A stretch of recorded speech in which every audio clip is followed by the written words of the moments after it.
doesn't care about you. That's why you need a medical emergency kit. It contains life-saving medications like ivermectin, Z-Pak, and antibiotics. Stock them before they block them.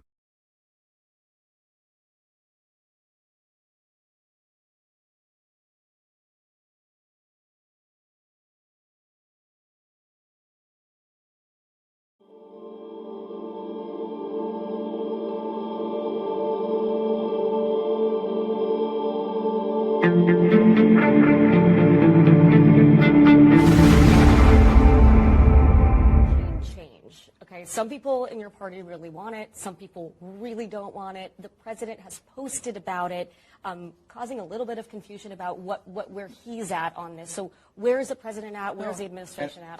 There should be no confusion about what the president said. What the president said is, if the regime in Iran wants to keep spending money on terrorism, keep spending money on trying to get nuclear weapons, keep spending money on rockets to attack Israel, and not develop their economy or help their people, maybe there will be regime change because the people of Iran are going to get sick of them. It'll come from within, though. Yeah. That's not something that the U.S. it's not on the table for the U.S. to get involved in that. No, listen, the world is filled with regimes I don't like and the president doesn't like, and a lot of us wish didn't exist. The United States' job is not to go around and set up governments for every country.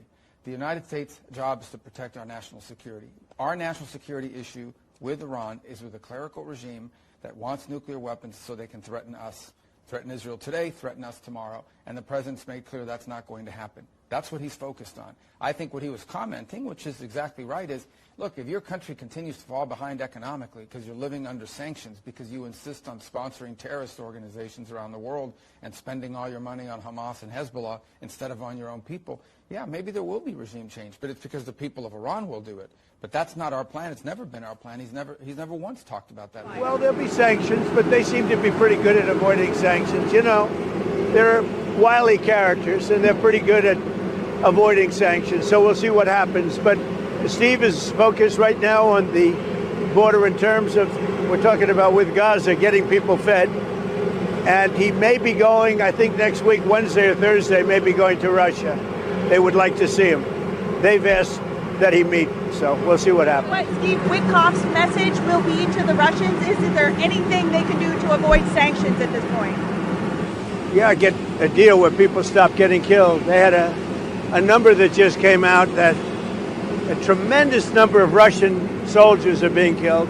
And likewise, Ukraine, a lower number, but still thousands and thousands of people. And now we're adding towns where they're being hit by missiles. So it's a lot of people being killed in that ridiculous war.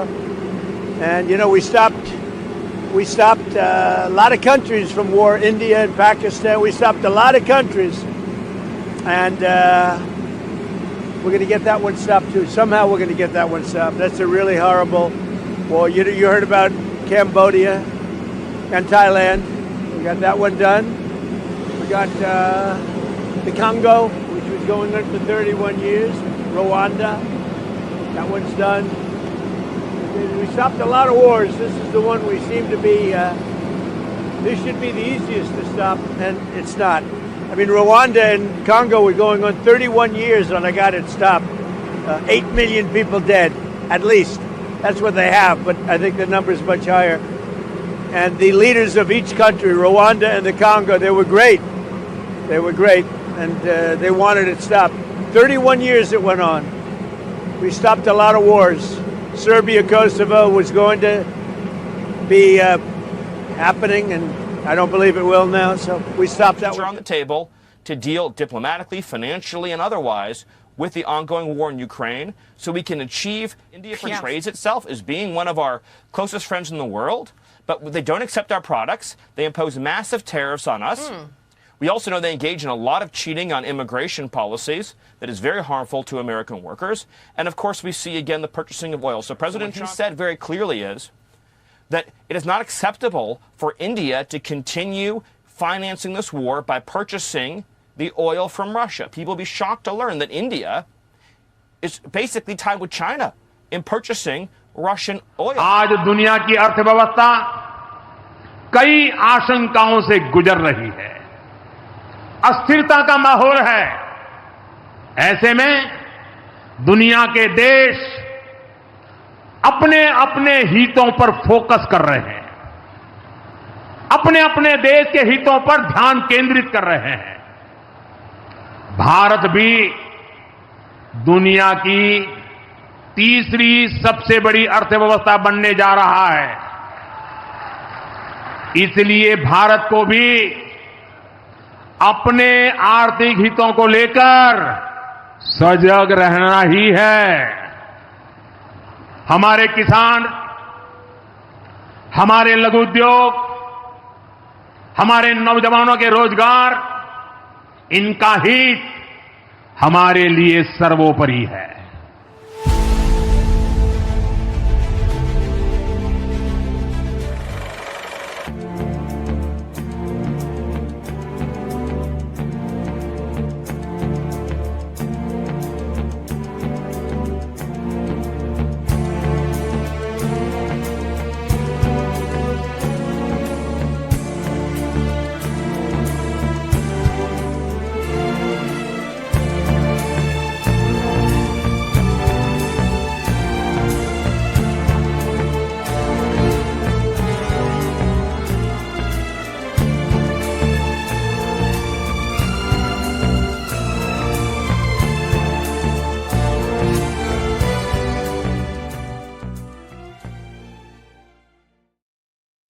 Welcome back to the SCIF. Welcome back. I'm back in the studio, I guess, and not on the road anymore. It's nice to relax for a little bit, or not really relax, but be in one spot. We've been on the road in Armenia and Istanbul, reporting on the persecutions of Christians in those countries. And we're going to talk about today results. CDM, if you don't know, was very early on Ukraine. We got deplatformed big time for all of that. We were very early on the vaccines. We were very early on the destruction of Poland with the Tusk government. We were very early on what's going on in Armenia. And now we have some results. We have been complaining, I guess, that there's not enough attention paid to the Christian persecution in Armenia and the support of the people there against Muslim Azerbaijan and Turkey. And there's talk of the U.S. Carving out part of southern Armenia and losing further sovereignty. But I guess the White House is listening. I got a call from someone close to the president recently, and they said, "We love your reporting." And I was curious about the call. They didn't really give a consequence of that reporting, but I saw this morning that Armenia and the leader of Azerbaijan, Pashinyan and Aliyev, are going to be at the White House Friday for a peace conference. So again, CDM looks to be very impactful, and we are early on stories because we have the network globally to understand what's happening and to bring you what is important. And we're going to continue doing that today. I want to say hello to the crew in the chat. You're cleared hot. Thanks for being here. Love the engagement. Really appreciate it. Please check out whatfinger.com. Great aggregator site. They post a lot of our content, and we're appreciative of that. But we're going to talk results. And we also are going to continue over the next few months our focus on the persecution of Christians because nobody's talking about it. So we decided, you know what, we're going to talk about it. And as we said, we just got some results. But we have a new trip coming to Beirut soon, and we're going to be there on the ground to talk to the Christian community, and we will bring you that as we get to it. So results are important. I always say it's not what people say, it's the consequences of their actions, and the consequences of our actions at CDM are impactful globally, and we want you to realize that. So we have a big show today. Ed Vidal is going to join me. There's so much to talk about with Ed. He's very up on a lot of the international issues. A former, I guess, survivor of communism as a child, moved to Miami, very influential in the Miami Cuban community. So I'm looking forward to have Ed on. He's with Miami Independent, our great paper in Miami, which is getting a lot of attention, and we'll talk about that in a second. And then we're going to have Dan Schultz at the top of the hour to talk about the Precinct Project and how we can take back our communities at the local level. So we're excited about that. Dan has been persistent. He's been unwavering and won't let it go about taking back our local governments. And that's extremely important if we are to save this republic, because local action creates national results. And that is definitely a fact. Today is August 4th. I'm your host, L Todd Wood, and here's your mission brief. Armenia, Azeri leaders to meet at the White House. And there's talk also of Azerbaijan joining the Abraham Accords. We'll dig into that. Trump versus Powell. A lot there you may not know. Tom Teague, our financial Guru has written a great article on our business channel and New York channel, the Manhattan.press. We'll talk about that. Witkoff says there's no starvation in Gaza. He just went there. Is that true? We will try to give you some insight there so that you can make your own decision. And a really interesting one about in Florida that I want to ask Ed about. He may not know about this, but Florida in certain jurisdictions just prevented pro se litigation, which I find, it's interesting with AI coming online. A lot of people are going pro se and avoiding the lawyers and getting results. And obviously the Matrix doesn't like that. Is that constitutional? Big question. Ed's a lawyer. We'll ask him. And vaccination rates hit record lows. All of this going on, a lot to talk about. We'll be right back. Stay with us on the SCIF.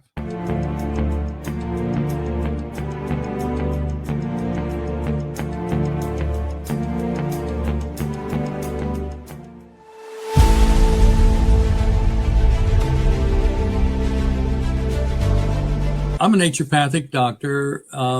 We are in the world of medicine very acquainted with many modalities, but probably the one most familiar with everybody would be two things: homeopathy and herbals or herbs, maybe some nutrients too, vitamins, minerals, that kind of thing.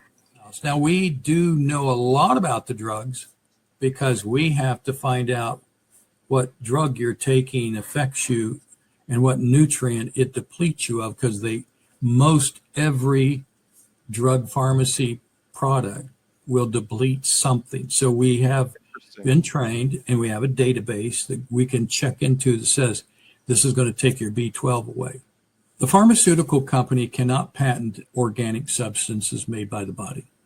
You're not born short of Advil. You're not born short of Ritalin. Yeah. You can be born short of insulin, right? Mm-hmm. The answers to staying healthy and keeping away from even SARS or any of those things getting into you is staying healthy. Mm-hmm. You and I get sick because our terrain gets out of balance. Well, that's the same thing in the soil. You and I are made from this thing called dirt. And when we get out of balance, we have the same thing happen. Weeds start to grow in our body. Right? And that's what we want in our body. We want nutrients that we don't understand how to get well enough yet because our suppliers are lacking knowledge on nutrient density foods. So this is what drove you to develop this, was your knowledge of this, right? Right. Mm-hmm. You know that. I'm excited to announce that we're having a huge sale on overstock and brand new products. For example, My Pillow Percale bed sheets, every color, every style, every size, only $29.88. Our Percale bed sheets are breathable, cool and crisp, and they're perfect for spring and summer. And check out Rev 7, the next generation of energy drinks. It tastes great, and it gives you energy all day with no jitters and no crashes. Best of all, it's actually good for you. And for a limited time, try our 3-pack absolutely free. So go to mypillow.com or call the number on your screen. Use your promo code to save 20% on our Rev 7 12-packs, or try our introductory 3-pack absolutely free. And our Percale bed sheets, all sizes, only $29.88. Twin size, full size, queen size, king sizes, all $29.88. Inventory is extremely limited at this price, so order now.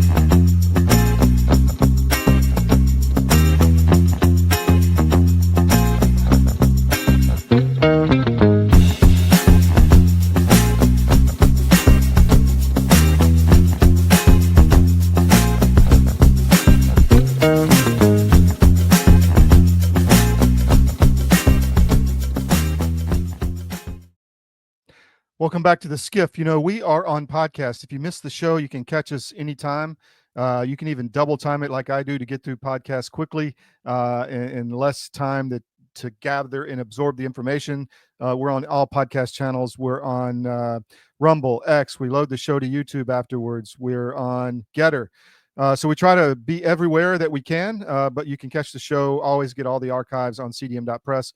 Put CDM.press in your daily scan, morning, noon, and night. We need the traffic, and that's the best way you can help us. So we really appreciate all the support from all of our viewers. I want to just highlight Nucleo Boost. These are capsules. They're new. If you go to cdmnutrition.com, check out the subscription. It's cheaper. This is everything you need to fill the potholes in your body, as Dr. Waterman said. The way you get sick is when you don't have enough of certain nutrients in your body, and that's what brings in disease and weakens your immunity. This is the powder. I use the powder. I prefer that in yogurt or a smoothie, but you pick your poison, which one you want, and you can stay healthy. So go to cdmnutrition.com and check out Nucleo Boost. Great product we developed. Actually, we didn't develop it. John B. Wells and Brindy Wells developed it, and we just love it. So please check that out. I'm going to bring in Ed Vidal now because we got a lot to talk about. Hello there. Ed, how you doing, man? Great. So I wanted to bring you on because, one, you've got a great knowledge of a lot of the international affairs. You're an attorney. But Rubio caught my eye when he was talking about the regime in Iran needs to be taken down from the inside. Right. And I know you spent some time with the Iranian resistance in Paris. Right. Can you give me your impression of that organization? Because there's a lot of, I guess, narratives out there right now about what's going on in Iran. I think that Rubio is really doing the best for America in the sense that it shouldn't be we that get into the regime change. It should be the locals. And from my interviewing with the opposition, I met with them in Paris. They seem like a very serious bunch. I know they also have some training camps in Albania. Doug Ross is there this last week traveling. Yes. So I think this is a serious group, and it's a sort of group that once we vet them, and I think they are have already been vetted. They've been around for a long time. This is what we should do to topple the clerical regime in Tehran. And this is what Barack Obama failed to do in the spring of 2009 when he came in and all the young people were rebelling and the regime started killing them with snipers. And that was the time to support the opposition. But I think now is another time. And I think the other point here is that Rubio is not the architect of our foreign policy. It's Trump at the end of the day. And Trump is a businessman. And he thinks he's dealing with some recalcitrant holdouts who won't sell their cornered lot in New Jersey where he's trying to build a casino. No, these people in Tehran, they're a death cult. Yeah. They are satanic death cult. They will not give in. They cannot be just allowed to stay in place and then we'll knock out their sites in 2 years or 4 years. They need to be replaced. And I think the way that we're doing it with the MEK is a good approach. Well, most people don't realize until you really look at the situation and spend some time to understand it that the Iranian people don't want this government, right? I mean, they're repressing them, they're stealing their water, their futures, their children are being murdered. It's an oligarchy that just steals all the resources for themselves, and the people are just left to suffer. And most people don't understand that. So that's kind of a message I want to get out to the public. Absolutely. I could tell that from talking to the opposition. And it's interesting. Almost all the opposition leaders are people whose families have been decimated by the regime. Their brothers have been captured and tortured and killed. And so they're really very, very set in their opposition. They're not going to bend. And I think we should support them. Well, I wanted to kind of run the gamut with Rubio. What do you think of Steve Witkoff? Well, first off, take a step back. You've had a lot of, I guess, narratives come out on the Gaza conflict. You had this retired lieutenant colonel come out and say he saw, the idea of shooting those lining up for food. You've had Tucker interviewing him saying, well, there was 400 aid centers. Now there's only 4. And yeah, they got food in those areas, but not in the rest of Gaza. Witkoff goes to Gaza, looks at one of the sites and says there's no starvation. I mean, what's your impression? Well, I'm with Tacitus. Tacitus is a Roman historian, and he said that Rome had done to Carthage what I think Israel needs to do in Gaza, which is make a desolation and call it peace. There are no innocent people in Gaza. Everyone in Gaza, if you want to eat, you have to support Hamas. And they've been there for 20 years. You've had plenty of time to get out one way or the other. There is no innocent person in Gaza. There were no whistleblowers warning about the jihadist pogrom on October 7, 2023. there is no, everyone in Gaza is guilty. And so the sooner we go in, and the Israelis are willing to do it, and destroy, kill every member of Hamas, that's the way to liberate Gaza. It's Hamas who is a tyrannical force in Gaza. It's not the Israelis.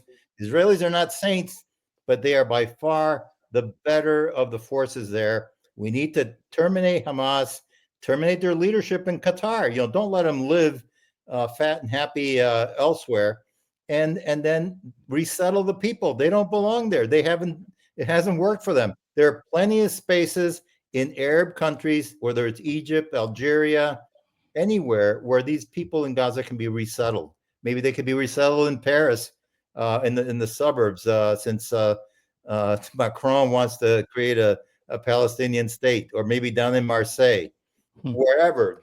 Gaza needs to be cleared out. The two-state solution doesn't work because one of the states turns out to be captured by these satanic death cult that you can't do peace with. So clear out Gaza and send the people to other Arab states. That's what happened with the Israelis. After 1948, they had to leave all the Arab and Muslim states, so they can do that. I know it's pretty rough, but I've seen this. What about Ukraine? Where do you think we are on that? I mean, Trump is talking, he's going to send Witkoff to Moscow. Any thoughts on where this war may go? Well, again, what I said before is true. Trump is a business guy. Witkoff is a business guy. They think that they're negotiating with holdout tenants or corner lot holders that want more money so they can build the casino or whatever. That's not the case. Putin is a successor to Felix Dzerzhinsky, Lavrenti Beria, and Yuri Andropov as head of the KGB. He is not a nice guy. He doesn't have any good thoughts. He doesn't care if people get killed. He has an objective. So, on the other hand, Zelensky is a total fraud. He's a hoax put there by globalist interests, including in the U.S. State Department, people like Victoria Nuland, who for some reason went on, wanted to take on Russia after the Cold War.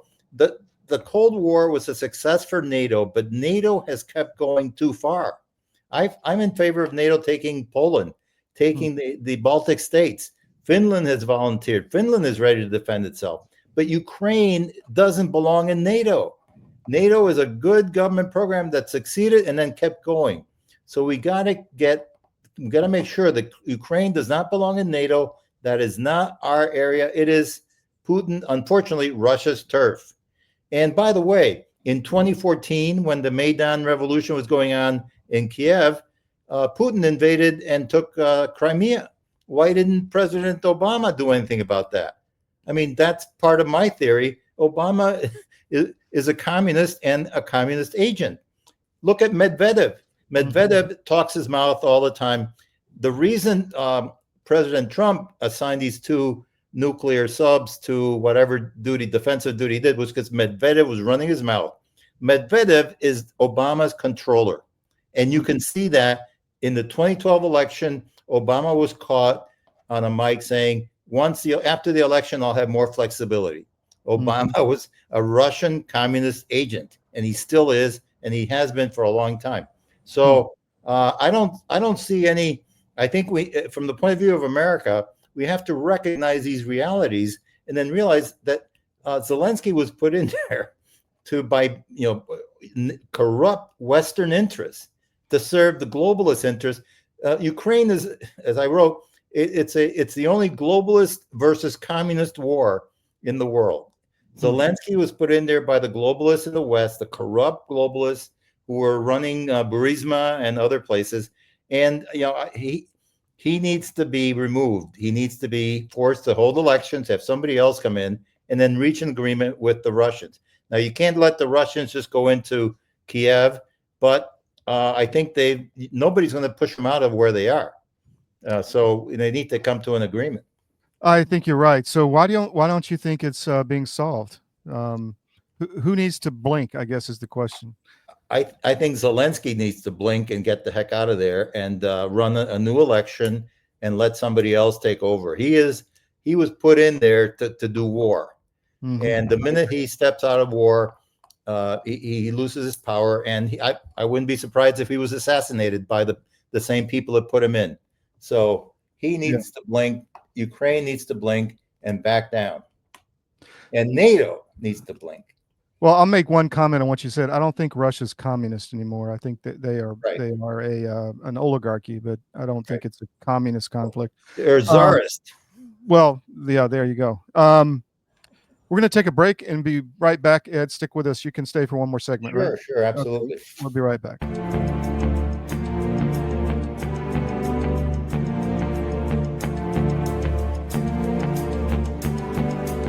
Celebrate our newest launch, Rev 7.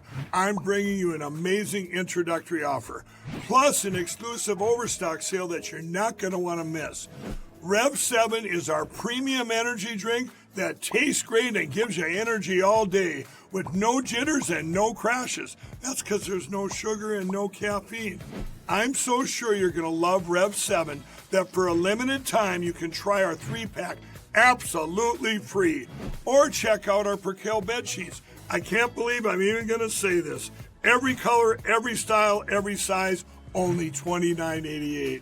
So go to mypillow.com or call the number on your screen. Use your promo code to save 20% on our Rev 7 12-packs or try our introductory 3-pack absolutely free. And our Percale bed sheets, all sizes, only $29.88, even the queens and kings. Inventory is extremely limited, so order now. Pandemic, we can never be caught unprepared again. And so many Americans, when COVID hit, they had nothing in the house. Stores were shut down and doctors' offices were shut down. And even if doctors prescribed drugs, hydroxychloroquine, ivermectin, pharmacists wouldn't fill the prescriptions. That was a nightmare. Now the situation is much worse. We have these horrible supply chain problems. In our emergency medical kit at the Wellness Company, we have 8 prescription drugs that are all potentially life-saving. Most people who died with COVID, they died in the hospital because they didn't receive early treatment. Every American family should have one of these.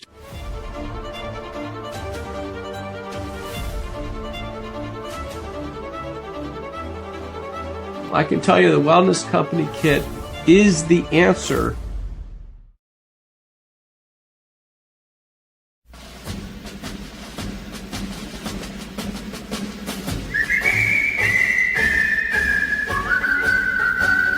When Johnny comes marching home again, hurrah, hurrah, we'll give him a hearty welcome then, hurrah, hurrah. Oh, the men will cheer, the boys will shout, the ladies, they will all turn out and will all... Welcome back to the SCIF. We're here with Ed Vidal from the Miami Independent in Florida. Ed, I'm going to have Dan Schultz on in a minute. Sure. And talk about the precinct project. You have been heavily involved in various forms of trying to take back the local political application down in Florida. Where do you think it stands? Because I know Dan is going to say you got to go into the Republican Executive Committee, Right. you got to take the positions. Yeah. But we had a really bad experience down there. So Absolutely. Here's the problem with Dan, and I've asked Dan. I love his strategy, but I've asked him to come down to Miami and give a talk, because in Miami we don't have precincts. Yeah. There are 1.5 million registered voters, about a third, Republicans, Democrats, no party affiliation, which is bad because they don't participate in the primaries. So we have 1.5 million. There are 755 precincts in Miami-Dade County on Election Day. However, the local Republican Executive Committee has gotten permission from the Republican Party of Florida, so they don't have a committee man and a committee woman for every precinct. Instead, they have these artificial districts. There are 40. Each district has 2 men and 2 women, but in practice, the maximum then is 160. In practice, you have fewer than 100. So what happens is that a small cabal can control the local Republican Executive Committee and not really be responsive. And part of the problem is that people don't show up to the primaries, and that's a big mistake, because the real fights in states like Florida and Texas are in the Republican primaries. So what we have is that the local Republican Executive Committee is incompetent, cowardly, and corrupt. And when I say corrupt, I don't mean that they're getting bars of gold like Senator Menendez in New Jersey. I mean, they don't follow the rules. We just had an example where they walked out of a meeting to stop a quorum. They're just like the Texas Democrats. This happened a couple of years ago. Well, what happened after that? The reason they wanted to stop the quorum was because we were about to discuss the REC's failure to comply with Florida state law that requires them to file the list of members with the local supervisor of elections. And so they didn't do that. And now we have a new supervisor of elections who I went to. I know her, and she called them up and said, hey, don't make me look bad. And so they finally filed kind of a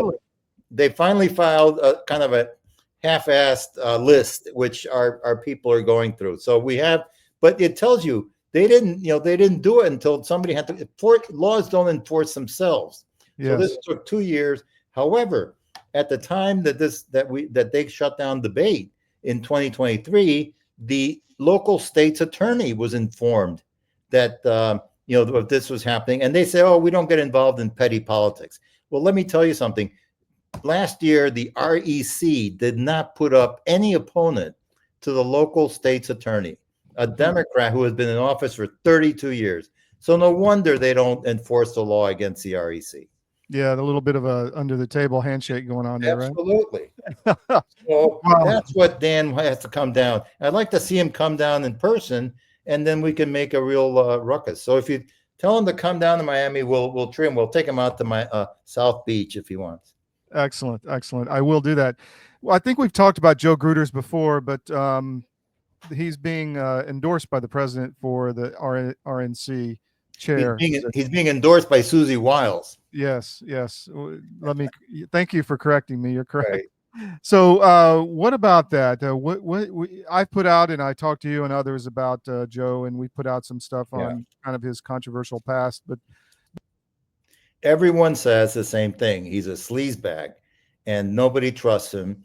I think there's some real question that whether he will get the chairmanship, because I think other people are waking up to the sleaziness of the Florida mafia, led by Susie Wiles. I think people are waking up. I think, for example, that Marco Rubio has the inside track to be the vice president nominee for J.D. Vance in 2028.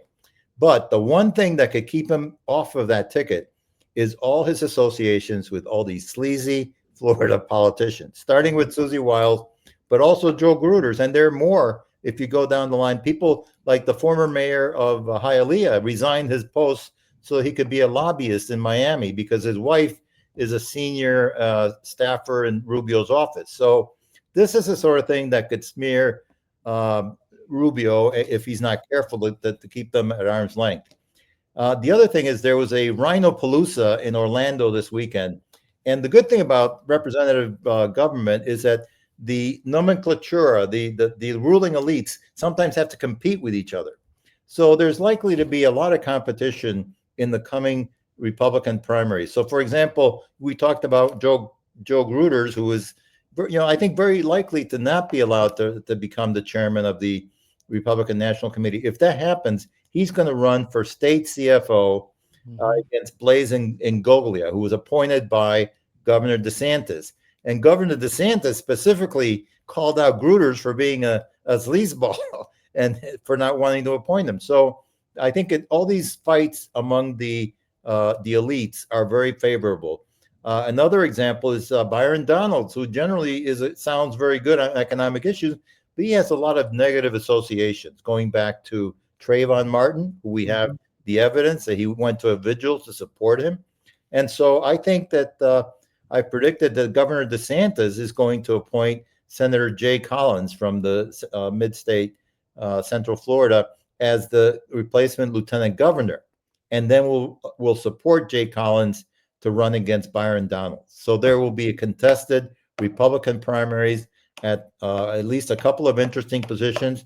I also think that U.S. Senator Ashley Moody, who was appointed by DeSantis, will be challenged. And I think the challenger will likely be Congressman Corey Mills, who has a lot of his own issues. But most interesting to you, however, is that, as you know, there are 3 Cuban rhinos in the congressional delegation down here in South Florida. And we have a challenger for Maria Elvira Salazar. His name is Daniel Fogan-Holy. He's just getting started. He's 39 years old, married, has 1 kid, and he is currently a member of the Florida State Board of Education. He got into politics about 3 or 4 years ago when DeSantis appointed him to the Broward County School Board, and that didn't go well for him because Broward is a Democrat area, but he went to the Florida Department of Education. He's going to move into the district, and I think he's going to mount a strong challenge. And here again, he will have the support of the DeSantis team, and Maria Elvira has a lot of cash, but she doesn't really have any support from anybody else. And I think there's a good chance that Trump may endorse Daniel Fogan-Holy against Maria Elvira after she introduces so-called dignity bill to give amnesty to illegal aliens. There's a second Congressman, Diaz-Balart, who endorsed her bill, who was one of the co-sponsors.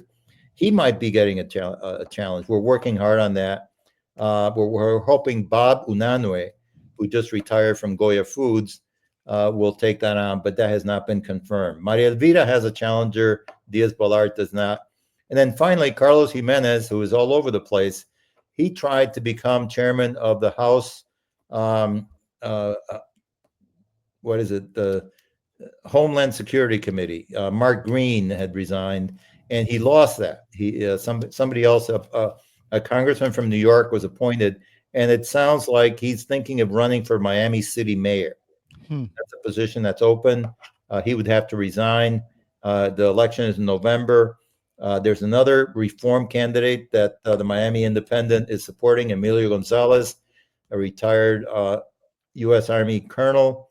So I think Jimenez would not necessarily win that, but there would be a special election for his seat, and the speculation is that he would support his daughter-in-law for that position. So I think there's going to be some shakeups in the Rhino, and it's always good for grassroots conservatives like us to see these kinds of this competition within the establishment, because that's when we get a chance to step in and see if we can get some support for our positions.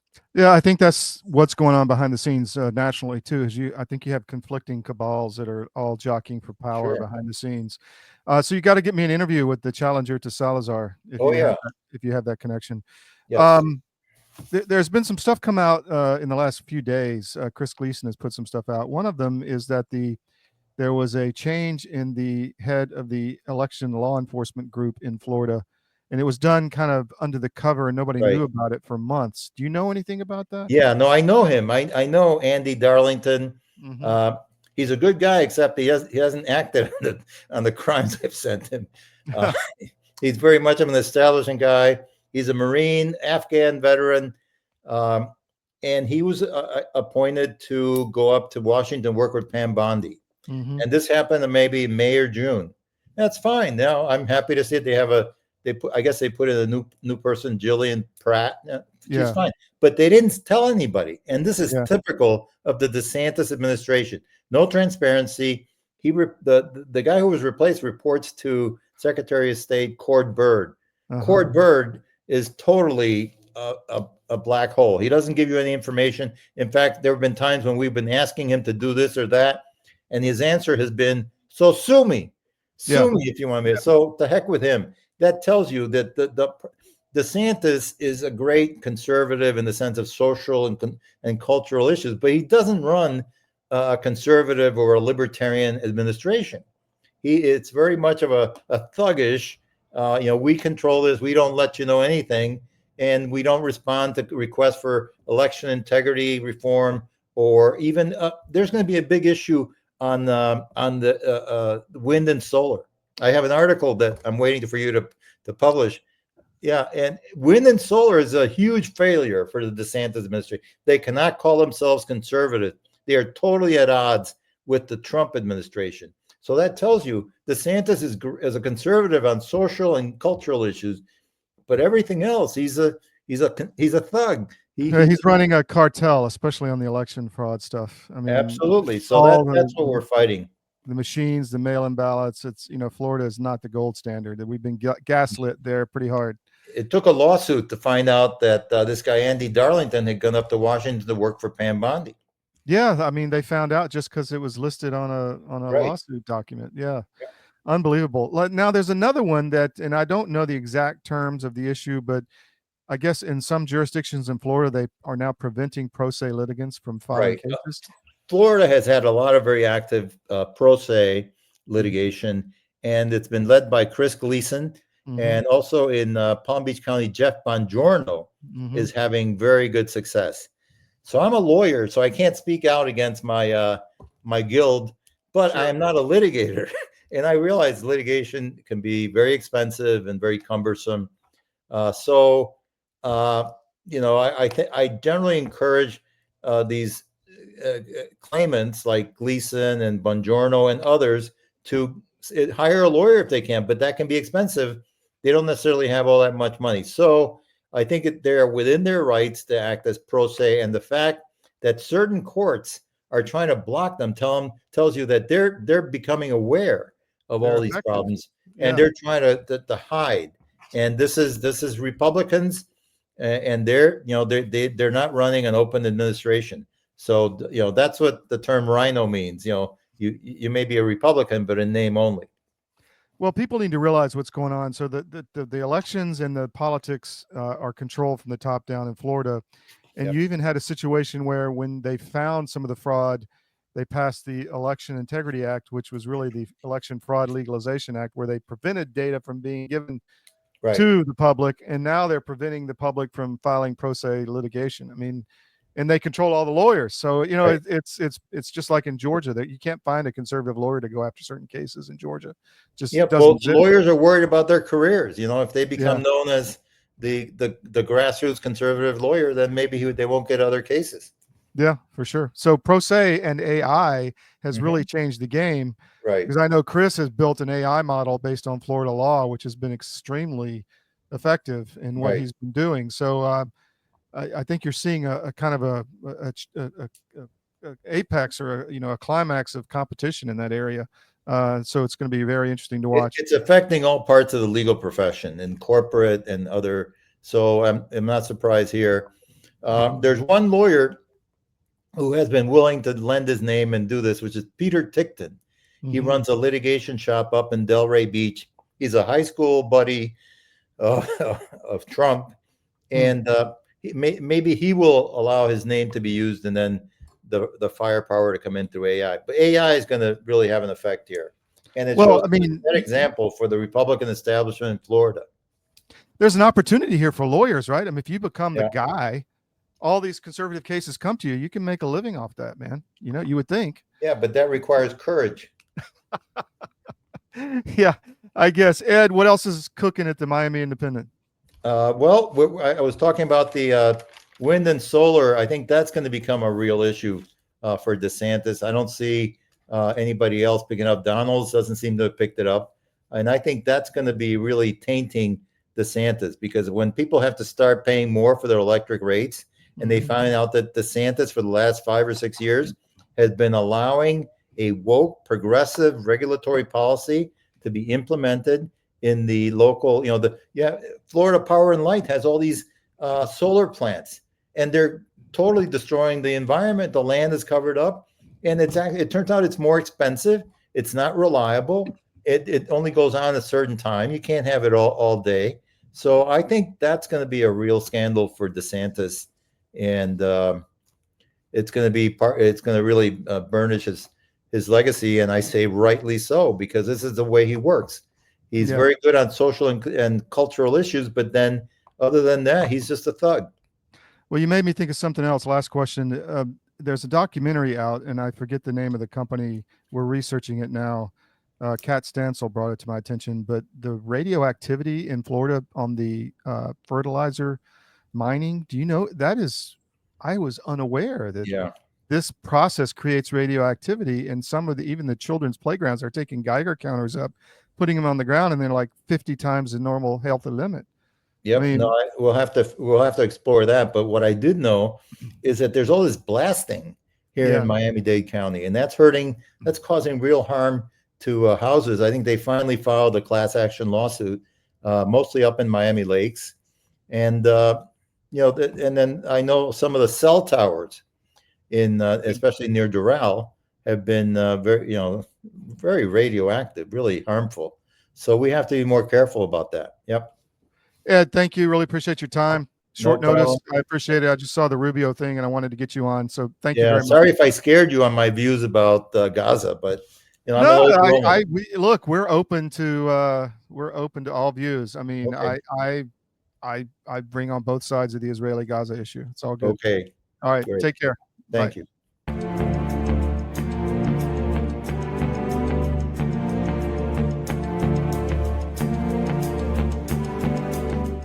Well, in the case of hydroxychloroquine and ivermectin, these are two medications that have been FDA approved for use in humans for decades. They are very, very inexpensive. Interestingly, available over the counter in almost every other country other than the US and Canada. You can just walk into a pharmacy and buy them like we buy Tylenol in much of the world because they're that safe. And we've known for decades that ivermectin has very strong antiviral properties. It has anti-inflammatory properties, and both ivermectin and hydroxychloroquine are what we call zinc ionophores. They help to move zinc from the bloodstream into the cell, which is where it needs to be in order to fight off a virus. So lots of application for these, and we have every reason to believe that those drugs also will likely have some efficacy against H5N1 or a number of other respiratory viruses that we may meet down the road. If you haven't noticed, gold has reached a new high, all-time highs actually, and keeps going up every day. Why is that? It's because precious metals are a long-time historical store of value. And if you own a portfolio and you have assets in the fiat currencies, i.e. stocks, bonds, cash, or whatever, you're vulnerable to hyperinflation, which is coming as our debt explodes another trillion every 90 days. It's really scary. So how do you protect yourself? Go to Advisor Metals. If you look on any of our cdm.press sites, about halfway down, there's an ad for Advisor Metals. Click on it, fill out the form for your contact info, and Ira Bishotsky will contact you and talk to you. It's an easy conversation. There's no sales pitch. He's completely verified by us. He has a regulatory background we've checked into. We've checked with his bankers. We've checked with his IRA custodians for metals, and we can highly recommend Advisor Metals and IRA. So go to Advisor Metals. If you call them directly, tell them we sent you at CDM, and he'll definitely take care of you. But protect your portfolio because you really need to. It's coming. Thank you.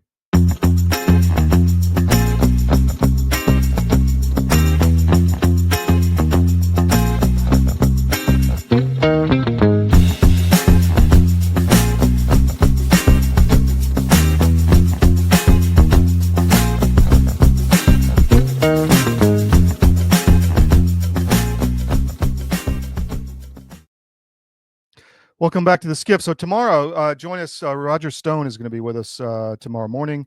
99% sure of that. So, but Roger's always a hoot and a great source of information on what's going on behind the scenes. So join us for that. Also, Pete Blaber will be with us. We'll do another Ukraine sit rep because there's so much going on and so much bad information getting to POTUS, getting to the boss that we are trying to counteract it. And you know what? They listen because we got results on Armenia. There's nobody else talking about this. CDM went into the field, went to Armenia, went to Istanbul, found out what's going on, started talking about it, and we start getting phone calls, and boom, there's a peace conference at the White House on Friday. So we are proud of our record of impact, and we will continue to try to be early on stories.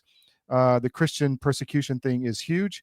And as I said, we're going to be going to Beirut soon. Don't know the dates on that, but we're really trying to bring to you what's happening in the field. So stand by on that.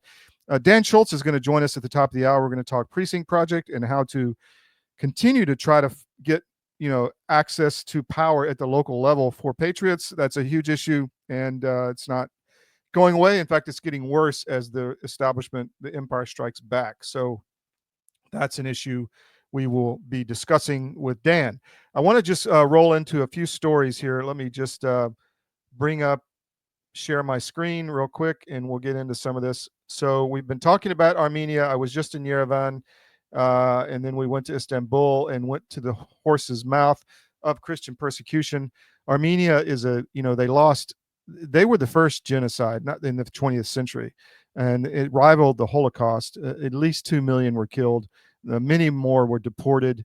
We're talking marches into the desert where they would just march them until they died, throwing people off cliffs, hangings, shootings, knifings, clubbings, taking them up into the Black Sea and pushing them off the boats so they all drowned. I mean, this happened on a mass scale.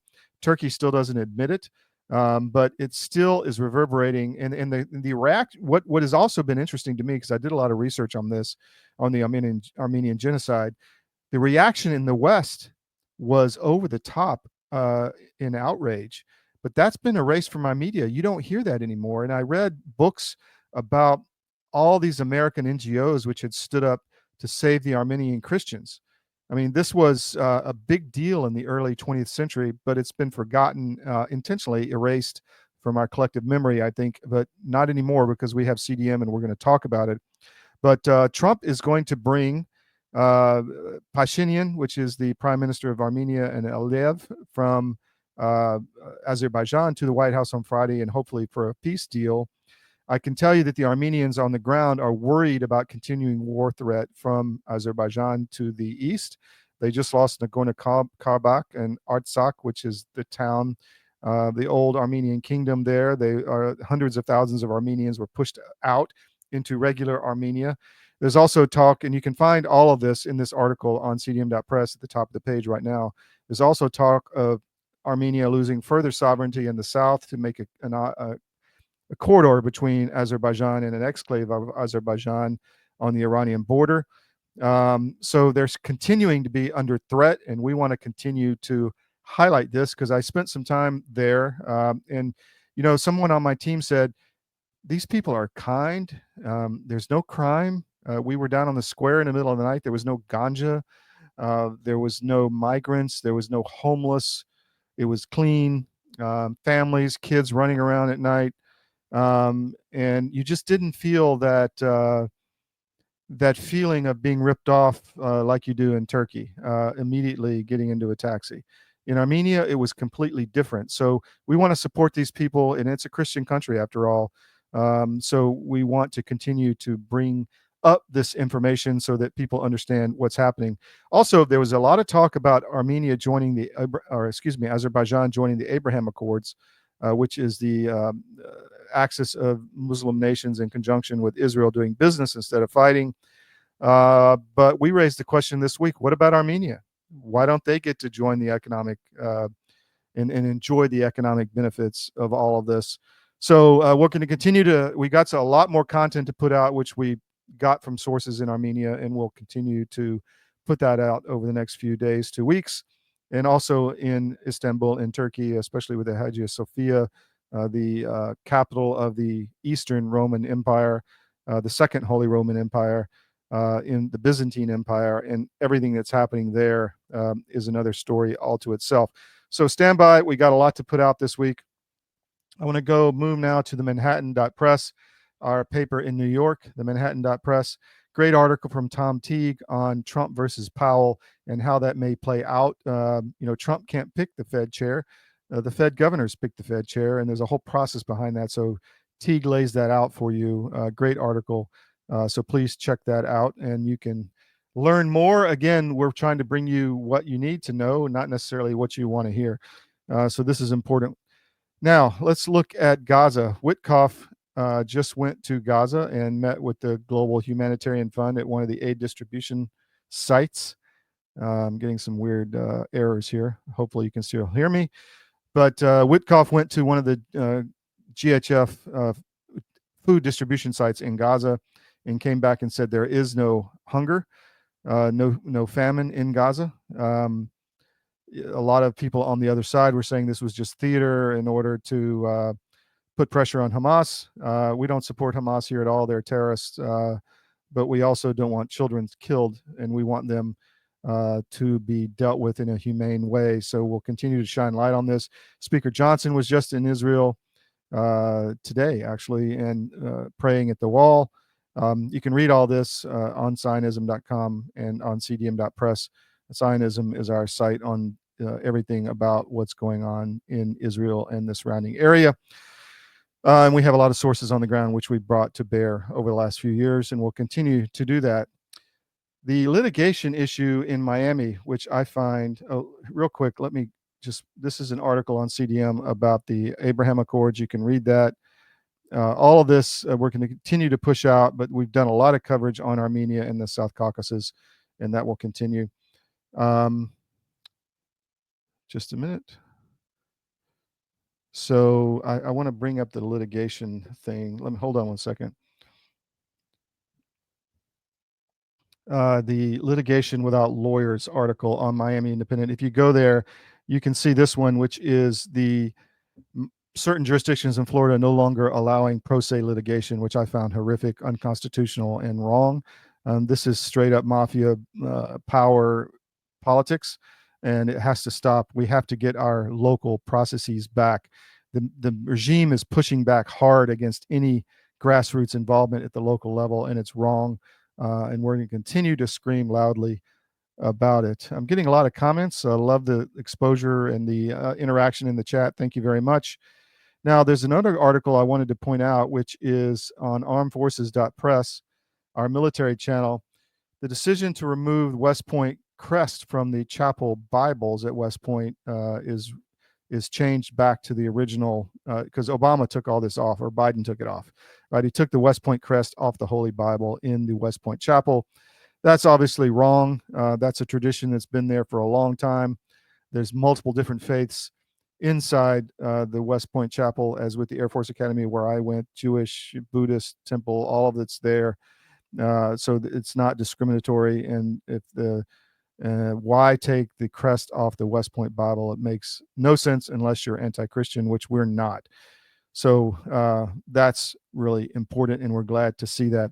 We're going to take another break. We'll be back at the top of the hour with Dan Schultz, and we're going to dig into the Precinct Project and how to take power back at the local level. So stay with us.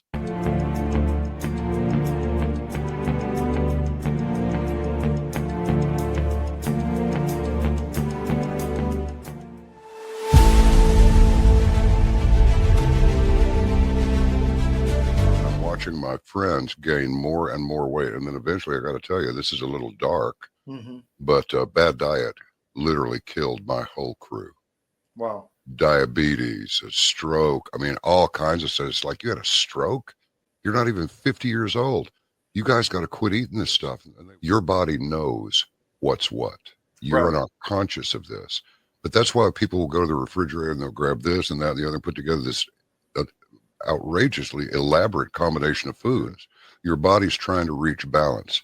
Unbeknownst to us, our bodies are always trying to reach homeostasis. You can't eat all of this stuff and expect to live a long time. And one thing led to another, and I went, forget this. We're going to make our own product. So we partnered with one of the world's top 3 biochemists where nutrition-specific study is concerned. I said, all I want is the best nutritional and immune support product in the world. So we mixed it in yogurt. It's a powder. I got a bag of it here. I keep one on the console all the time, just so I can show people. Yeah. And it's a powder. Now, this is not candy. This is hardcore nutrition. And sugar is an enemy. And most people do not know that the reason these bellies are showing up on people all over the place, your body makes fat to store the toxins it can't get rid of. So it just puts them over here. But I can tell you this, you take this for 30 days and then lay off of it for 2 or 3 days, and you'll go, good grief, give me some more. Skin, nails, hair growing back. Cut yourself and it heals in half the time.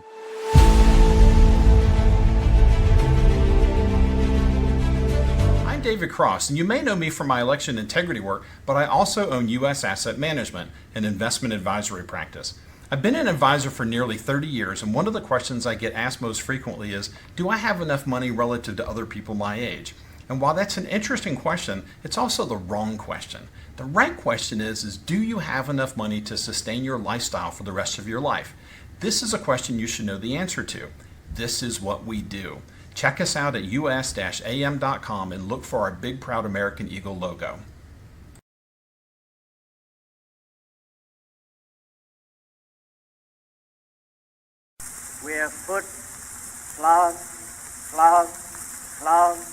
slogging over Africa. Foot, slogging over Africa. Boot, moving up and down again. There's no discharge in the war. 7, 6, 11. Welcome back to the SCIF. One more story I want to bring to your attention. The vaccination rates have been dropping across the board in the U.S. as the religious exemptions hit record high. I think that's a good thing. I think any parent needs to do your own research and understand what you're putting into your child. There's been too many bad reactions, too many deaths, thousands, millions of reactions, especially after the COVID scam. So if you're a parent or you're a grandparent, make sure your children, grandchildren know about the dangers of vaccines. And let's just wait until Bobby Kennedy gets the safety tests done, safety trials of all of this, which have never been done. So it needs to be done. Also, on the, I'm just waiting on Dan Schultz to come in. I want to highlight my book, Paying the Price, The Untold Story of the Iranian Resistance. We talked about how the Iranian resistance needs to bring down the regime from the inside and not with a war from the outside. This is really important. And we have been at the forefront. Another story, we have been at the forefront, and we're going to continue to scream, we don't need another war with Iran. We need the Iranian people to take care of their own deal. And so that is really important to me and really important to our team. And our team is heavily involved in what's going on in Iran from a reporting standpoint. And so that is something we're going to stay on. Dan is coming in now. I see him in the green room. So you can find this book, Paying the Price, The Untold Story of the Iranian Resistance, anywhere the books are sold, or you can get signed copies at historyofbooks.com. Now, here we go with my good friend, Dan Schultz, West Point grad, attorney, entrepreneur out in Arizona. Dan, thanks for joining me, my friend. Hey, Todd. Thanks for having me. I'm actually now living in Wisconsin full-time. But I go back to Arizona every year to visit my kids and stuff. So are you involved in a lot of the are you involved in a lot of the stuff with Eric Hovde and all the team up there in Arizona trying to like right the ship? Not Arizona, Wisconsin. Yeah, absolutely. I joined the local county committee. Like our county fair was this past weekend, so I went up to our booth that we had. There was a competing Democrat booth. I'm also a member of the American Legion, so I stopped by their booth. And we've got a good group here. I'm in a very red rural county, so it's population is about 20,000. And Trump carried it like with about 65% of the popular vote. So it's a good place to be. But I keep telling them we've got to still build our organization, because when it comes to the presidential election, we should have, not like 70% turnout of Republicans. We should have 90-95% plus to offset what's going on in Milwaukee and Madison and Kenosha and Racine and the other larger cities, which tend to vote blue instead of red. So I'm definitely involved here. I wanted to get you on because you and I were talking about Precinct Project before, but I was on the Miami-Dade, I've said this before, executive committee for the Republican Party, and I faced complete tyranny and mafia tactics and literal I would call it criminal behavior, but I'm not a prosecutor, when you don't allow the democratic process to proceed. So how do people deal with that? I mean, are you seeing this in other states? Absolutely. Yeah. Well, it's all explained at my website, precinctstrategy.com. And of course, I wrote a little book about it, and I learned it all in 7th grade civics. But the bottom line is this. Politics, especially party politics, is a pure numbers game. So if you come to your local committee and it's being run by rhinos, it's being run by rhinos because they're not really Republicans, they're fakes, they're Democrats in Republican sheep's clothing. And they've got a majority. That's why they're the officers. What you've got to do is you've got to strategize outside that organization, you've got to build up a group that can outnumber them. And then you've all got to go and populate month after month after month and lay low at first. I tell people, it's at my website, don't go to your first meeting wearing your Trump gear. Don't go in there telling them that they're all rhinos and you're going to change them. You've got to go in and basically say, I'm a good Republican and I always vote Republican and I want to help Republicans get elected. And then you start bringing all of your cohorts. And then eventually when you outnumber them and they see the writing on the wall, they'll quit. That happens almost every time they get outnumbered. I saw it happen in Georgia, in Arizona, all across the country. When you have a critical mass that outnumbers the rhinos who are running things or want to run things, they'll take their ball and go home. And that's the goal. And so there's a big power vacuum everywhere. And then the other thing that you have to do is you've got to read and study the rules of the road, the bylaws, or what maybe it's called the Constitution and rules of procedure, like I know you guys have in Florida. And they can change those. And they did change those recently, I know. And they said, okay, if you're a member of the Florida Republican Assembly, because it's got Republican in the name, or the Republican Liberty Caucus, it's got Republican, and we don't like that. We don't want you to. If you're a member of that, you're out. And it's in their documents. But nobody was reading and studying that stuff. And then you also got to learn Robert's Rules of Order so that when they're at the meeting and they're making motions to do things that are out of order, you've got to be able to raise your hand and say, point of order, what you're doing, I don't think is allowed in the bylaws, and then point them to the bylaws and show them. And then if the parliamentarian says, yeah, but I rule that we can do it anyways, then you got to know how to, get to, make a motion to have the body overrule the chair because he's violating the bylaws. But most of the people that get recruited, they just, oh, wow, I'm a precinct committeeman now. And I can walk on water and I'm doing all this great. You got to do the homework. And a lot of them aren't doing the homework. And still, I mean, I just looked up Maricopa County because it's easy to look up. The numbers for Maricopa County, the 62% of Republicans live in Maricopa County, Arizona. And online every month, the Maricopa County Elections Department posts the spreadsheet of how all the precinct committeemen by party and by legislative district, by precinct, and how many vacancies there are in each precinct and how many are filled. And they're going backwards. They only filled 50% in the 2024 July 30 primary. Now they're down to 48%. Texas is the same way. I've got a graphic that shows, a guy on a soapbox, Muslims, Muslims, Muslims, yelling and screaming about why doesn't the legislature and the governor do something about the Muslims? Well, the Muslims, they're doing politics. Yeah. They're doing it. Standing on your soapbox and yelling and screaming doesn't change the Texas legislature. You got to elect better Texas legislators. Well, when you've only got 45% of your precinct chair, they call them precinct chairs in Texas, filled, it's unlikely that they're going to even take notice of you. They know the people who are in office, the rhinos who are in office, they know how disorganized we are, how we're not united politically. And they're not afraid of losing their primary. Lindsey Graham's not afraid of losing his primary in South Carolina. John Cornyn's not afraid of losing his, and he's already been endorsed by Trump. John Cornyn's not afraid. I asked Grok, I knew what the answer was, but I wanted to see what Grok said.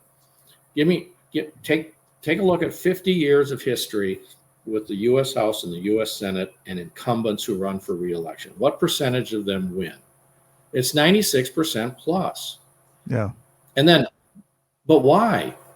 Because 80% of Republicans don't vote in the primaries. That's the problem. But if you can boost turnout in the primary with precinct committeemen and other volunteers for a challenger, they won't even see you coming if you do it the right way, like I did for my buddy Frank Schmuck, who's now in Florida. We took out an incumbent rhino in the Arizona Senate in 2016 and won in a landslide, 53 to 47. The incumbent rhino, Jeff Dial, he didn't even see us coming. But we stealthily boosted turnout. But it takes grunt work, and it takes some, a very little bit of organizing. And then you've got to target in each precinct, cut your precincts up into sectors like I did. And then you boost turnout. And you got to do it in the general too. Like my precinct, we had in Arizona in 2020, we had over 90% of Republicans go vote. And, they called it the most important election in our lifetime. 28% though in the average precinct of Republicans didn't vote. 28%. Over a quarter didn't vote. And that's why Trump lost, quote unquote, but he wouldn't have lost, quote unquote, via those machines if we had been smarter and all voted on election day instead of early, because then 80% of the people voted early. Early voting is really stupid when they're using machines. You should vote on election day. But you got to boost turnout. You got to boost turnout. You got to boost turnout. They couldn't have stolen it if 30 or 40% of the precincts instead of just 10% had 90% plus. But I'm not optimistic that we're going to win anything in 2026. I'm not going to. I'm basically going dark. Yeah, interesting. And I'm just going to prepare for the coming bad times, because if Raheem Kassam nailed it early on in 2021, I think it was, when I was on Bannon's War Room, and I got, I think they only had like 2 hours on a Saturday morning, and maybe I was in the first hour, and Bannon asked Raheem, hey, you got any parting thoughts before we end for today? I think it was on a Saturday, and he said, yeah, or maybe it was a Friday. Yeah, I want to go back to what Dan said. I think he nailed it. And I'm paraphrasing. If we don't change the current crop of Republicans we have in the U.S. House and the U.S. Senate, if we don't start defeating those people in the primaries, where you can really do it, like he explained, then that means the uniparty is going to continue. This one-party state that we have, this thing we call the uniparty, rhinos plus Democrats, is going to continue. And if that continues, eventually we're just going to be living under socialism, because they're not going to change anything. So I think Dan nailed it. And then Bannon shook his head and then wanted to talk about something else, some holiday or something in England or something. And then they went to the break. But I've said this many times, Raheem got it. He really understood it. And then he came to Arizona thereafter, and I think he talked at a America Fest thing or something at the Dream City Church, and he talked about that. He said, yeah, Dan was on the program and he said this, that, and the other thing, and I think Dan's right, and blah blah blah. But I don't see any surge in participation nationwide at all. And so I think the midterms are going to be a disaster for us, even if we keep the House and we keep the Senate with people with R's after their name, they're still going to be stabbing Trump in the back, and more so.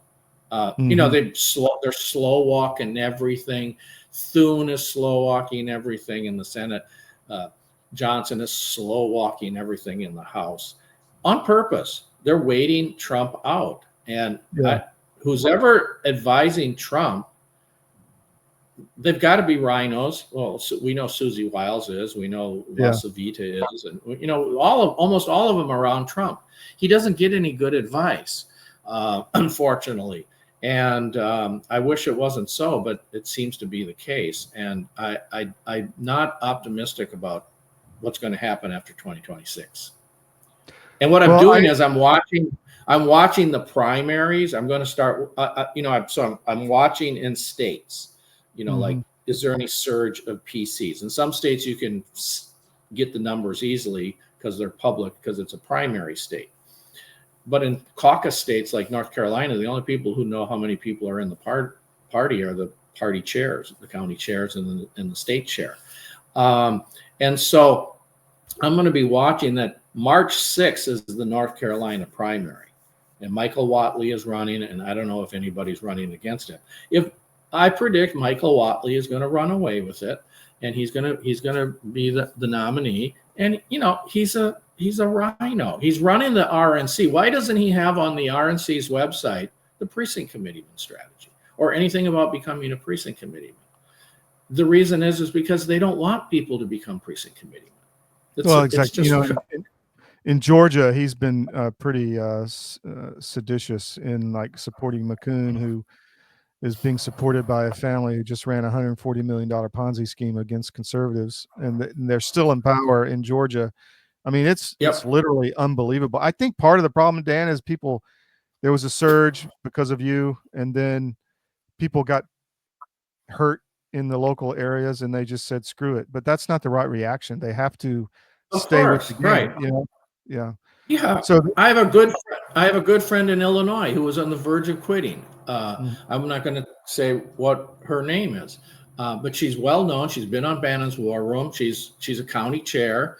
She's doing great things. But now the rhinos are attacking her, and a mutual friend told me the other day, well, she's thinking about quitting. And I said, and she used to be in the Army. And I said, I was in the Army. She was in the Army. She's thinking about quitting. She's doing exactly what they want her to do. Yeah. Well, you know, one of the reactions I get a lot, people say, well, why doesn't somebody do something? And I'm like, dude, why don't you do something? You know? So, yeah. What are you going to go down to Miami? Ed Vidal wants you down there for a meeting. Did he tell you that? Somebody asked me on the recent Steve Stern call in the chat about going down and explaining to people how to win the primaries. And I don't like to travel. So no, I'm not going to go down to Miami, but I'll definitely do it by Zoom. I just think these days look at what we're doing right now with StreamYard. And this internet connection, and my internet connection isn't real good, but I mean, what if we were going to do this in studio together? Well, I'd have to travel for a day and then travel for a day coming back. And with the tech, we've got to get better using the technology, you know? Sure. I mean, we're getting better at it, and we got to get better at using AI. I'm using Grok now all the time to ask questions that confirm that, like, is it better for a guy like Elon Musk to start a third party or to try to take over the Republican Party? That's a no-brainer. It's easier to take over the Republican Party. That's a better thing. And Grok agrees with me. So if we could get Musk to bury the hatchet with Trump and then Trumplify and Muskify our party and bring it to 100% strength, we could throw out all of the rhinos. And I keep saying, you know, the precinct strategy is nothing more than what the Constitution teaches us. The preamble says, we, the people, ordain and establish this Constitution. The Constitution tells us every 2 years we can throw out every House member, 1/3 of the senators. That's it. That's the precinct. Why don't we do it? Well, because we have turnout of 20% on average in Republican primaries. That's why. Complacency. We got to break the cycle of apathy and complacency. We got to light a fire on the rear end of the American people, and I just don't see it happening yet. I guess things have to get really bad before Americans are going to do something, and I don't want it to get really bad. I want to stave that off, but that seems to be the American. You would think that the last 4 years prior to Trump would have been really bad, but you know, I mean, because next time it's going to be even worse. They're going to put us in jail. Yeah. In Florida, you had a situation where people did, like you said, they took over the Rex, and then the Republican Party of Florida literally canceled the committees in certain counties because they didn't want those people involved. How do you deal with that? Well, okay, so let's say it's done. They've canceled it, and there's no recourse. What you do is you regroup outside the party. So, for example, Robert Beadle's built for us this communications and collaboration platform that you can access through precinctstrategy.com. You can sign up and get on it. All the Floridians in any given county who are America Firsters, who got canned from the party could set up a chat room, public or private, on this platform, and they could every day be chatting. I know they're using Signal or they're using Telegram, but to me, those platforms, number one, they can pull the plug on you anytime. Number two, they're just not set up, as far as I can tell, to be as effective as this simple platform that Beatles built for us, where you can set up any kind of chat room you want, public or private, anytime. You can invite people in. You can share documents. I've set up all sorts of chat rooms on it for like precinct committeeman recruitment. There's a default for Florida. I want to say there's over 1,000 Floridians on the platform already, but they're not using it like they should be. But you've got to build a caucus somehow where you're all communicating with one another and building your outside group. And then, in Florida, every 4 years, maybe it's 2 in some counties, but I think it's 4 everywhere. You can run for precinct committeeman. They can't stop that. They can't stop, because by statute, you get to be on the primary election ballot. And then the people who get the most votes, and usually you win by default, that's when we can take them out. See, a way to gauge a state's political party, there's a couple of ways about it, the corruption built into it, like Florida. Well, you've got like 3 documents that you got to know backwards and forwards all the time: the constitution of the state party, your county constitution or bylaws, and then those rules of procedure. They make it as complicated as possible. And then how often can you have turnover? Well, through the election process, because in every state, at some point, you have to get elected. You can get elected, and they can't stop that. Well, it's every 4 years. The less corrupt states have just 1 document, like Arizona, very simple set of bylaws, and every 2 years they can have complete turnover everywhere. But in Florida, it's every 4 years. So I know Florida, is a bad place to be. Pennsylvania is very similar to Florida. In Pennsylvania, if you run in the primary and a county chair allows you to speak at that county committee meeting, that county committee can be dissolved. Just like, that's a reason to dissolve a committee and strip the county chair's power from him. It's in their bylaws. Because they don't want anybody challenging an incumbent Republican. You're not allowed to speak at any Republican function. And if you are allowed, then the state party chair can come down on you like a ton of bricks. That's corruption. Yeah. So what do you do if you're in Pennsylvania? You got to build a group, an outside group, like Andy Meacham in Bucks County has Bucks First or something like that. First for Bucks or something like that. An outside group that doesn't have the word Republican in the name, so that doesn't run afoul of that problem. And then they're building and building and building that. And now they are in charge of Bucks County. The conservatives are in charge of Bucks County. So you just got to get self-organized. And we're Americans. We ought to be able to figure this stuff out. But yeah. First, there's got to be a will to, there's an old saying, if there's a will, there's a way. Well, we don't even have the will to do it. And until that happens, all bets are off. Yeah. Can you hear me, Dan? I think. Yeah, I can hear you. I noticed your microphone had gone off, and now I can't see you. I've got a plug-in issue here. Okay. Dan, anything else you want to get out while we got you? Well, yeah. I mean, we the people are going to save the Republic in 2026 by defeating all of the incumbent rhinos, or as many as possible, or we're not. And it doesn't look like we're going to. And I hope that changes. And I will be monitoring the situation, and I'll help anybody who contacts me. But I'm not going to put myself out there anymore. I've got other things I want to do that are more important, because I feel like I'm, I hate to use this term, but I'm pissing into the wind. Yeah.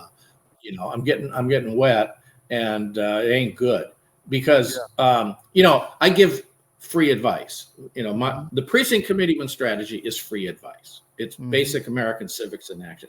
The problem is people don't follow free advice. And, you know, my book was, my paperback was deplatformed by Amazon. They won't sell the paperback. They won't tell me why. You can get the digital version still, or the Audible version, but they're giving me a runaround on that. So I might write a new book, see if I can do it that way. But the bottom line is this. Put you in touch with our publishing team if you want. What's that? Okay. But the bottom line is this. I'm supremely confident that the American people can fix what's going on in this country peacefully through the ballot box. I just don't believe that they're going to, and that saddens me. And I'm preparing for the worst. I hope for the best. I pray for the best. My mantra is pray, recruit precinct committeemen, repeat. Pray, recruit, repeat. And I think prayer is the most important. I think that's why we got Trump back into the White House. But now we've got to take action, and we can't just like squeak by every time. Because in 2020 he lost. In 2016 he squeaked by. He said it was a landslide. It wasn't. In 2024 we won in a landslide. It wasn't a landslide. He squeaked by. We should have had 85, 90 million people voting for him, not 77 million. And so. Will we save the republic together? We can, but looks like we're not going to. So like I said, I'm not optimistic. So I'm sorry to be so negative, but I just call balls and strikes. Well, truth is truth, and if you're up for it, we can have you back on a regular basis just to talk about this into 26 if you'd like. But anytime. And like you and I spoke, I've sort of suspended my podcast. I may rethink that. But that frees up a lot of time from my day to get other things done. So in the same vein, but different, so thanks for having me. I really appreciate it. Yeah, Dan, thank you for your time. We'll have you back down the road. Appreciate it. Take care. All right, Todd. Thanks. Bye-bye. If you haven't noticed, gold has reached a new high, all-time highs actually, and keeps going up every day. Why is that? It's because precious metals are a long-time historical store of value. And if you own a portfolio and you have assets in the fiat currencies, i.e. stocks, bonds, cash, or whatever, you're vulnerable to hyperinflation, which is coming as our debt explodes another trillion every 90 days. It's really scary. So how do you protect yourself? Go to Advisor Metals. If you look on any of our CDM.press sites, about halfway down, there's an ad for Advisor Metals. Click on it, fill out the form for your contact info, and Ira Bishotsky will contact you and talk to you. It's an easy conversation. There's no sales pitch.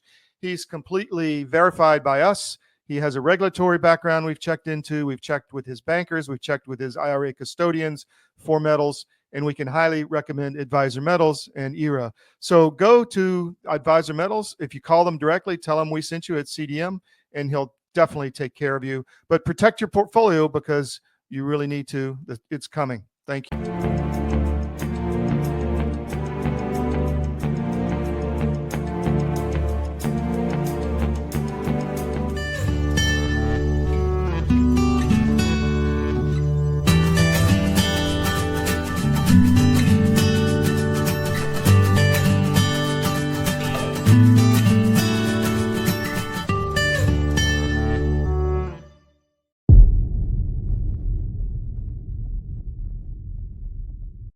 The bird flu is circulating. We're getting more and more press, more fear mongering, more warnings about this.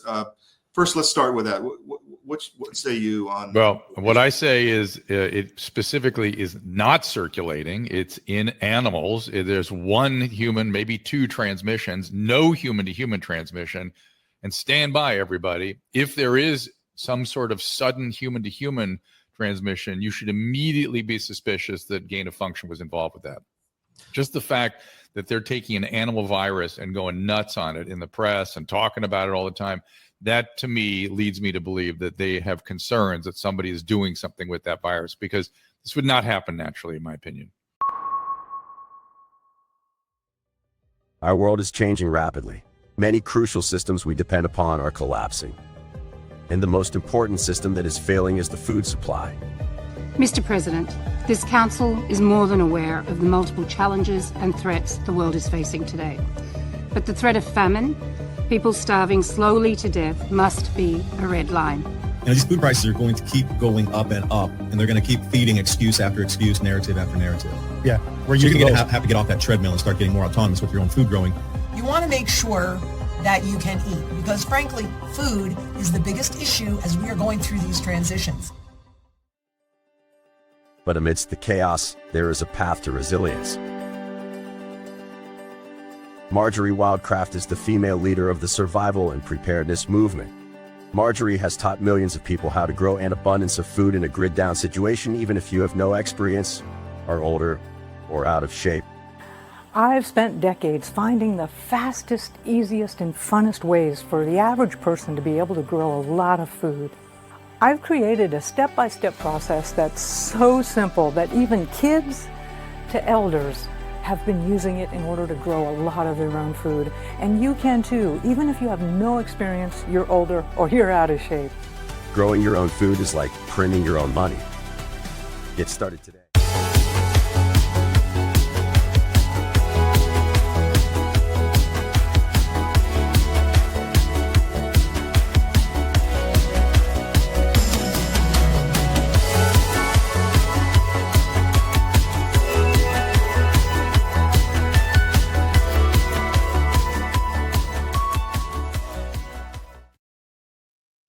Welcome back to the SCIF. A few things. I want to highlight some of our sponsors. MyPillow.com.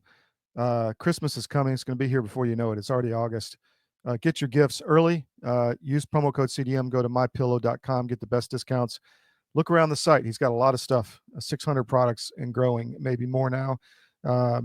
So check it out. I mean, spend some time. What are you looking for? Slippers, pajamas, sheets, bedding, dog gear, just all kind of things. He has clothing. It's all there. So go to mypillow.com and check that out. The Wellness Company, I want to give you an example. We were just in Istanbul, and one of our team members got really sick from some of the food. And boom, we had our travel emergency medical kit, and we doctored her right up. And, we continued the trip and continued the work and continued what we were there to do. So it's really important to be able to take charge of your own healthcare. Stop depending on going to the doctor. When you can have, like, this is the contagion emergency kit right here. It's got the nebulizer and the steroids and all that in there, and everything else that you might have in some kind of respiratory pandemic, plandemic. So make sure you take care of your family. Go to the Wellness Company, twc.health/CDM. I can bring that up. twc.health/CDM, 10% off. You use the promo code, you get 10% off. They've got the emergency medical kits. They've got the nutraceuticals. They've got the ultimate spike detox for those that have been vaccinated that you're worried about to help clean their blood. You've got the doctor visits. You've got the memberships. You've got just all kind of great stuff they're doing. The weight loss is another one that's really popular. So go to twc.health/CDM, promo code CDM, and get 10% off. The last is cdmfood.com, cdmfood.com with Marjorie Wildcraft. We're going to have her on soon, getting back in the saddle and getting the guests lined up for the next few weeks. So she'll be back to join us soon. And we had another guest coming on today, but it looks like he's going to drop out for later in the week. So that's going to be all the show today. Really enjoying being back in the studio. And we're going to have a bang up shows coming up tomorrow. As we said, Roger Stone and Pete Blaber. And we'll see what else pops up for tomorrow. But put CDM.press in your daily scan, morning, noon, and night. Support our sponsors. And we appreciate you on the SCIF. We're Monday through Friday, 10 to noon Eastern. And thank you. We'll see you tomorrow.